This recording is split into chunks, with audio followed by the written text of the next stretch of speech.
हज के बाद उम्रा वीज़ा स्टार्ट तो हो गया है, लेकिन उसमें बहुत सी तब्दीलियां की गई हैं। जो लोग उम्रे की आड़ में, यानी आड़ से मुराद ये है कि आप 3 माह का उम्रा वीज़ा लेते थे तो और आप अपनी फैमिली को बुला लेते थे। अब फैमिली को आपने बुलाया, उम्रे के बाद उनको अपने पास रखा, यानी रियाज लेके चले गए, दमाम लेके चले गए, किसी भी और शहर में चले गए आप।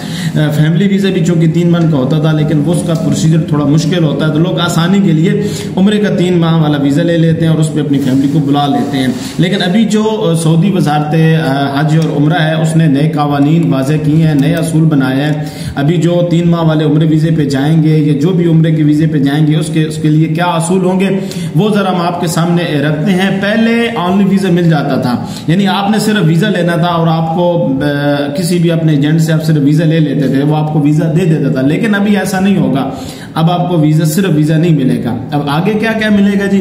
पहले 1-2 दिन होटल की बुकिंग मिल जाती थी, ठीक है, आपने उम्रा वीज़ा लिया, जब आपने एयरपोर्ट क्रॉस करना है, मेन मसला होता है एयरपोर्ट पे चेकिंग का, तो वहां पे आपको 1-2 दिन की होटल बुकिंग से आप निकल जाते थे। लेकिन अब जितने दिन गुजारने होंगे उतने दिन के लिए होटल लेना जरूरी होगा। उसके बाद नंबर 3 की तरफ आते हैं, तो पहले गैर रजिस्टर्ड होटल में बुकिंग मिल जाती थी, अब गैर रजिस्टर्ड होटल पर वीज़ा नहीं मिलेगा। यानी अब जब वीज़ा आपने सिस्टम तकरीबन ये बता रहा है कि जब आप वीज़ा अप्लाई करेंगे तो उसके साथ ही मेरे ख्याल में ये चीज़ें सारी उनको देनी पड़ेंगी। और इसी तरह अगर आगे चलें तो पहले ट्रांसपोर्ट के बगैर वीज़ा मिल जाता था, यानी जब आप सिर्फ आपने पासपोर्ट भेजा, तस्वीर भेजी, वीज़ा अप्लाई हुआ, आपको वीज़ा मिल गया। लेकिन अभी ऐसा नहीं होगा, अभी आपको वीज़ा इतनी आसानी से नहीं मिलेगा। क्यों नहीं मिलेगा? जो शराइ आपको मैं बता रहा हूँ ये अब उन्होंने साथ लाजमी कर दी है, यानी अब ट्रांसपोर्ट के बगैर वीज़ा नहीं मिलेगा। अगर आप आते हैं नंबर 5 की तरफ, पहले ग्रुप के बगैर सफ़र की इजाज़त थी, अब ग्रुप के बगैर सफ़र करना ममनू होगा। यानी ये जो हाजी लोग जाते हैं ये उम्र अदा करने, उम्रे पे जाते हैं तो वो पूरे ग्रुप बना के भेजते हैं, तो आपको ग्रुप की सूरत ग्रुप के साथ ही सफ़र करना होगा। और सबसे अहम जो आगे बात है वो है कि पहले ग्रुप के साथ सिर्फ फ्लाइट या ट्रांसपोर्ट होता था, जबकि होटल अलग से लिया जाता था। लेकिन अब ऐसा नहीं होगा। अब कैसा होगा? अब ये होगा कि अब आप जिस बस या गाड़ी में सफर करेंगे उन तमाम का एक ही होटल होगा। यानी जब आप सऊदी अरब पहुंचते थे तो कोई भी गाड़ियां आई हुई होती थी लेने के लिए, आप किसी भी गाड़ी में सवार हो जाते थे, अपना वोचर दिखाते थे तो वो आपको होटल पे ले जाते थे। लेकिन अब ऐसा नहीं होगा, अब एक ही होटल के बंदे एक ही गाड़ी में सवार होंगे। अब उसके बाद थोड़ा आगे चलते हैं, तो पहले एक बंदे से लेकर 50 बंदों का वीजा रेट एक ही होता था। अब आप जिस गाड़ी में सफर करेंगे उसमें ज़ायरीन की तादाद और गाड़ी के म्यार के मुताबिक किराया वीजे में चार्ज किया जाएगा।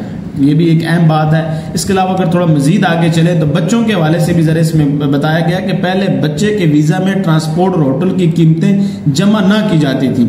अब बच्चे का वीजा बगैर ट्रांसपोर्ट और होटल के इशू नहीं होगा, यानी आपको अब बच्चों के लिए भी होटल बुक करना पड़ेगा और बच्चों के लिए भी आपको ट्रांसपोर्ट लेनी पड़ेगी। इसके बाद अगर आप आगे चले तो थोड़ा वो ये बताते हैं कि पहले ज़ाहिर अपनी मर्जी के मुताबिक मक्का मदीना क्याम का वोचर बनाता था।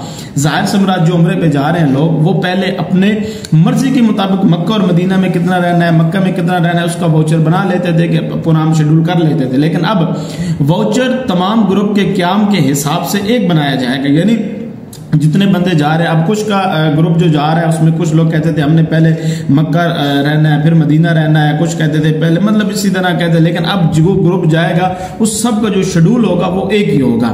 उसके बाद अगर नंबर 10 की तरफ जाएं तो लिखा है कि पहले सिर्फ बुकिंग टिकट पर वीजा इशू हो जाता था, अब वीजा इशू होने के लिए कंफर्म टिकट जरूरी होगी। ठीक है जी। इसके अलावा आगे चलते हैं तो पहले जाने से पहले या जाने के बाद वोचर में तब्दीली करना मुमकिन था, अब वोचर अप्रूवल के बाद किसी किस्म की तब्दीली नहीं की जाएगी। और इसके अलावा नंबर 12 की तरफ जाए तो पहले अकामा होल्डर अपने उम्रा ज़ायर अजीज़ो अकारिब के साथ होटल में क्याम कर सकते थे, अब किसी इकामा होल्डर को होटल में क्याम की इजाजत नहीं होगी। जैसा कि मैंने आपको बताया है कि आपने अपनी फैमिली को बुला लिया और उनको होटल में क्याम दे दिया। अब आप अकामा होल्डर हैं, सऊदी अरब के रहते हैं, तो आप अपनी फैमिली के साथ मिलना चाहते हैं, रहना चाहते हैं, पहले आप रह लेते हैं, लेकिन अब ऐसा नहीं होगा।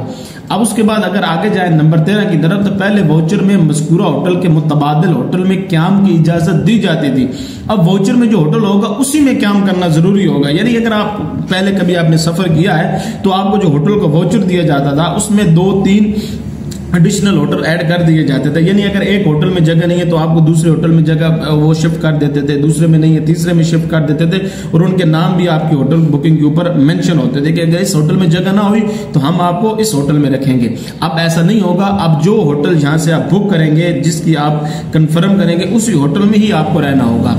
और इसी तरह अब आगे थोड़ा सा चलते हैं तो वो तकरीबन यही है। अभी उन्होंने कुछ आगे हिदायत लिखी है कि मज़कूरा तमाम क़वानीन की पाबंदी कंपनी ज़ाहिर पर वाजिब है, खिलाफ वर्जी की सूरत में भारी जुर्माना, कंपनी की बंदिश या मुस्तकबिल में वीजे के अजरा पर पाबंदी आयद हो सकती है।